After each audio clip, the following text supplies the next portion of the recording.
ജബൽപൂരില് ഒരു ക്രൈസ്തവ വൈദികന്റെ കരണത്ത് ചില വ്യക്തികൾ അടിച്ചപ്പോൾ അതിന് കൈയടിച്ച് സപ്പോർട്ട് ചെയ്തത് നാട്ടിൽ ക്രമസമാധാനം പാലിക്കേണ്ട പോലീസുകാർ തന്നെ ആയിരുന്നു എന്ന് നമ്മൾ തിരിച്ചറിയുമ്പോൾ ആ അടിയേറ്റത് കേവലം ജോർജ് എന്ന വൈദികന്റെ കരണത്ത് മാത്രമല്ല,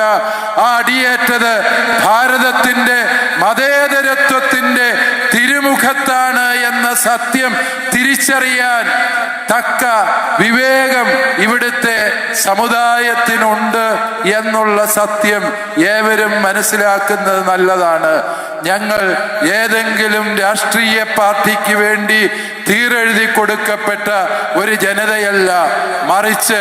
രാഷ്ട്രീയ പാർട്ടികൾ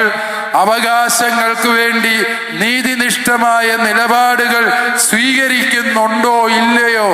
എന്ന് വ്യക്തമായി പരിശോധിച്ചറിയാൻ പോരുന്ന കഴിവുള്ള സമുദായമാണ്